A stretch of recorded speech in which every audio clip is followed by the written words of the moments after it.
Folks, I can't believe I'm saying this, and someone please pinch me to make sure I'm not dreaming, but Donald Trump was right. Mr. President-elect, can you give us a question? Don't be rude. You're attacking us. Can you give us a question? Don't be rude. Can you give us a question? I'm not going to give you a question. Can you state categorically? You are fake news. Because the mainstream media, much like I imagine Donald Trump himself, has been absolutely shitting the bed recently. For the past few weeks, ever since Joe Biden's debate performance, there has been incessant coverage of not only how bad the debate performance was, but of all the Democrats calling for Joe Biden to step down, of which there really are only a handful out of the hundreds of Democrats in Congress and the Senate. These 8 House Democrats are nowhere near a majority, and no offense to them, but nor are they really people of major importance. Okay, you had allegations of maybe Jerry Nadler saying something, which we'll even see if those are true, but almost all of the prominent Democrats are showing their support for him. And worse than just covering this nonstop, the media is now outright lying in their coverage of this story. And we'll get to that in just a second, but to drive that point home about these kind of nobodies, here is what one top Democrat that you might recognize, a guy named Bernie Sanders, had to say on the matter. What we are talking about now is not a Grammy Award contest for Best Singer. Biden is old. He's not as articulate as he once was. I wish he could jump up the steps on Air Force One. He can't. What we have got to focus on is policy. Whose policies have and will benefit the vast majority of the people in this country?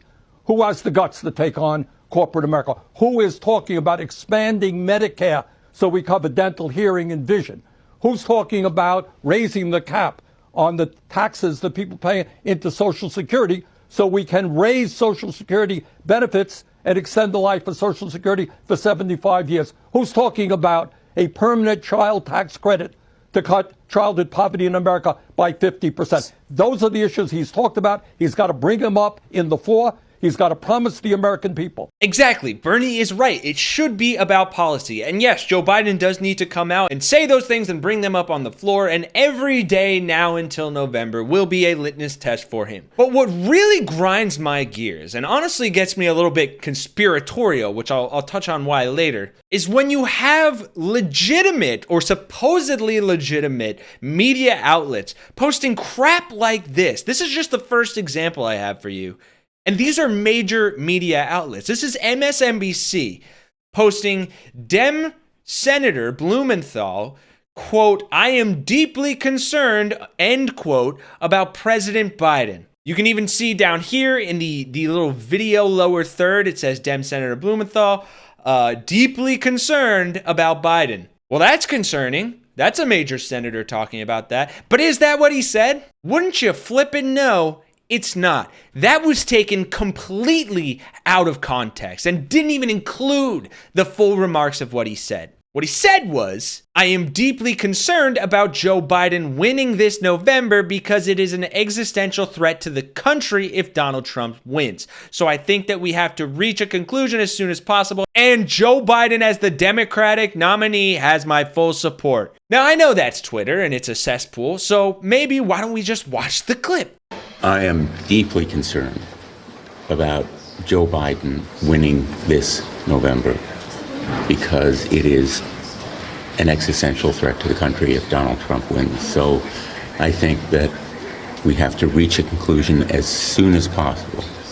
And I think Joe Biden, as the Democratic nominee, has my support. Brian, give me your reaction. And how are they going to ultimately reach that conclusion he discusses? Yeah, no, that's enough out of you, MSNBC. That is absolutely despicable and completely misleading and, dare I say, fake frickin' news. How can you call yourself journalists or a media company and report something that misleading?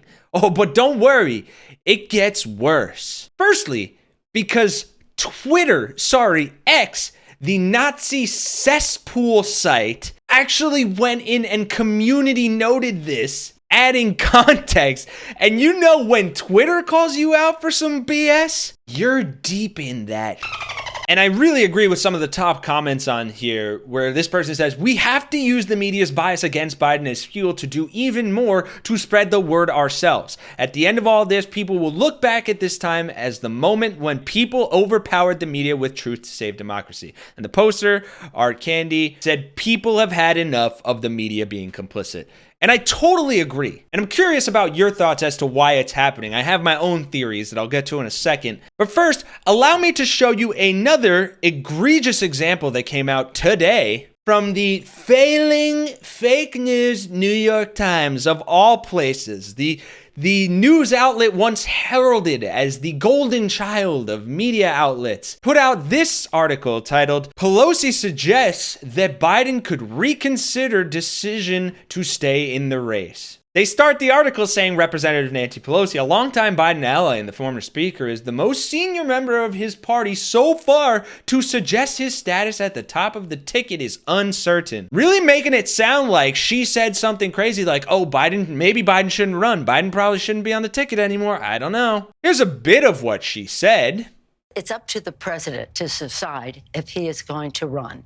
We're all encouraging him to make that decision because time is running short. That doesn't sound very uncertain, but get this. Their reporting says Representative Nancy Pelosi of California, the former speaker, suggested on Wednesday that President Biden still could reconsider his decision to remain in the presidential race, the strongest public signal yet from a senior member of his party that the matter is not yet settled. Her comments amounted to a bombshell among Democrats who are puzzling over Mr. Biden's future, but the former speaker quickly moved to walk back any suggestion that she was suggesting he should exit the race. Here's where it gets good. Or terrible, depending on how you look at it. She said, the president is great, and there are some misrepresentations of what I have said, she said in a statement to the New York Times. I never said he should reconsider his decision. I never said he should reconsider his decision. The decision is the president's. I don't know what's happened to the New York Times that they make up news. It isn't true. God, Donald Trump was right. This is the type of stuff I thought Fox News was only going to do, or Newsmax, or Breitbart, or whoever. No, this is MSNBC and the New York Times putting out straight garbage. And here's where I'll wrap it all up, and I'll give you my thoughts on why I think this is happening. And allow me to put the little bit of tinfoil hat on for just a second here, right? And Brooklyn Dad and I were actually talking about this on our episode of Defiant that's coming out tomorrow with John Fugelsang, who brought up a very good point. And that is that the current media landscape is so focused on views and clicks and rage baiting and generating engagement. And they are currently kind of fawning for that older time, right? They missed their Trump era views. And these media outlets are companies. They are corporations that are not really beholden to the truth and to us. Sure, there are journalists there. There are really good liberal journalists that want to promote a free press and put forth journalistic integrity and uphold democracy. But they are still employees of these giant media conglomerates that at the end of the day need profits over people and need to increase their bottom lines. And how do they do that? Through clicks. And what gets more clicks?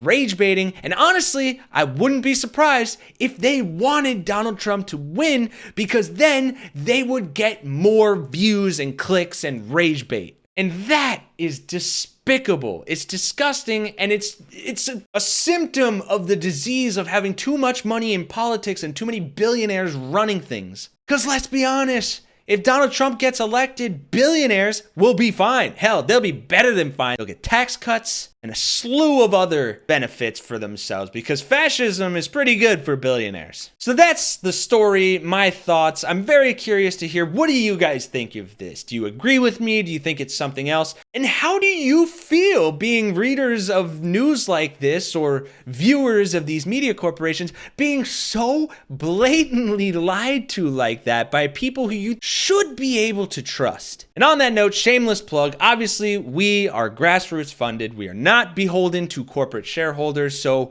Thank you for being here, and thank you for supporting us to do this work, to call out the people that are lying to our faces, because that is unacceptable. And that is how democracy fails. It dies in darkness, according to the Wall Street Journal, which is owned by one of the richest men in the world. Again, thanks for watching, folks. For Really American, I'm Kenny Hesse, and I'll see you all in the next one.